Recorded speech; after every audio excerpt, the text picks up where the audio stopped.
Okay, welcome to Chapter 1, Video 2, or Part 2.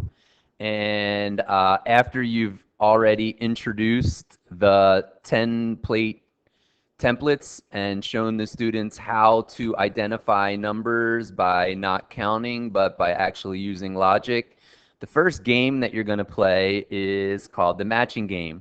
And the way that it works is this sheet could be, if you choose, you could just take pencil and connect the problem to the answer. But it was designed so that you would take a sheet protector and then slide this sheet inside. Students take markers, and what they do is they match up the template with the picture and the number. I usually the first time have students do it in pairs. I have every pair of kids in the class, I say to them, ready, 3, 2, 1, go. And then they go crazy and they do this. They go, okay, this one's everyone but one, that's 9. This is the whole top row, and 2, that's 7. This is the whole top row, that's 5. This is not 1, 2, 4, or 5. And this, oh, excuse me, grab my eraser. Kids will do this too. That's why we're going to use erasable marker. So let's grab my pen back. And yes, I do know what 1 is. And there we go. And 3. And the idea is that the students practice this. Now, sometimes I'll say to them, okay, erase, and I'll do the same one again and see if and do it a few times and maybe break it out another day and do it again and just practice it over and over again. There's 2 of these matching games. This one is actually the odd numbers. And then there's another game, you know, this is 10, this is 8, this one is, all of them are 10. This is not 6, 7, 9, or 10, so it's got to be 8. This one's the whole top row and 1. So let's get them down there. 10, this is the 8. The whole top row and 1 is 6. Everything except the whole top row but missing 1 we know is 4, and this is exactly 2. When I make these puzzles, or when you do these puzzles, what you're going to find is that they're usually, the answers go in groups of 2s and 3s so that it's easy for the teacher to walk around and spot if it's correct. If you see a giant spaghetti mess, you can safely assume that the student made an error. Okay, because I always do them in groups of 2s and 3s so that it's easy for, don't tell the students that, but it helps the teacher to identify it quickly. So after we've taught the kids how to get the numbers by logic, then we can play the the matcher game, or the matching game. Next game you play is called the Faxter game, and it works like this. There's 2 players, player 1 and player 2. I'm going to call player 1A and player 2B. And the way it works is this. Player 1 goes first, A. So they can pick any one of these pictures right here. So let's say that they pick one of the ones that they know is the easy one. So, oh, I know that one. It's all of them. That's the number 10. So they write the number 10 over there. And then they look on the board, and there are lots of 10s. Here's a 10, there's a 10, there's a 10, lots of 10s. Player 1 or player A is the X's. So what they're going to do, if they're a good player, they're going to choose this one right here. Now, why? Because the object of the game is to get 4 in a row. And right now, player 1 has free space and 10, so that's 2 in a row. So if they were to get the 4 and the 6, that would be 4 in a row, they would win. But of course, if player B is watching, they're going to say, hey, I'm not going to let you get 4 in a row. I'm going to take 4 here, and I'm going to block you. Now, the key is they can only get 4 if they know which one to get. So they come over here, and they know 5 is the whole top row, so it's missing 1. This is my 4.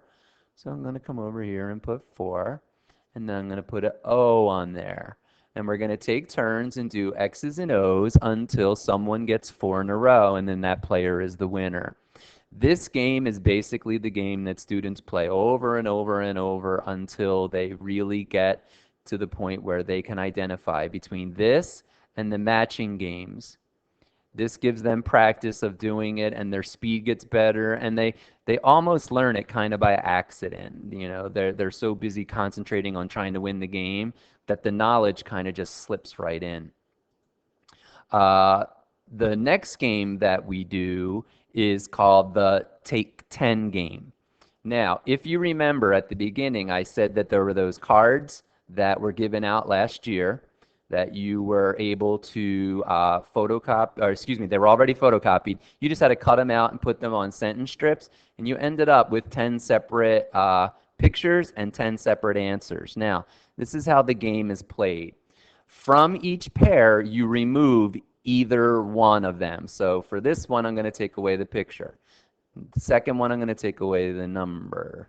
The third one, I'm going to take away the number. The fourth one, I'm going to take away the picture. The fifth one, I'm going to take away the picture. The sixth one, I'm going to take away the number. 7 number, 8 picture, 9 number, and 10 picture. And what I would do in a classroom, I would leave these exactly as they are. So you never take both the picture and the number for the same number. Okay, so I'm missing a picture for 1, I'm missing the answer for 2, the answer for 3, the picture for 4. And you leave them set up like that. And then the object of the game is to see how long it takes you to put them back. So I say 3, 2, 1, go, and their job is to put them back. And they would go like this. Okay, that's my 10, my 7 is the whole thing and 2, 6 is the whole thing and 1, 8 is the hard one, 9 means I have all of them except for 1. Let me do 3, and then this picture is the whole top row, that's 5. This picture is only one of them. This picture is the whole top row, but it's missing one, so that's 4, and then this is the number 2. And the object is we would like them to get into about the 20-second range of putting them back. Eventually, that's when they have mastery. It's pretty much they have the cards, they shuffle them in their hands, they have the 10 cards, and boom, boom, boom, boom, boom, they put them all back out. Now, let's pretend that you have a student who's struggling. What you might want to do is this.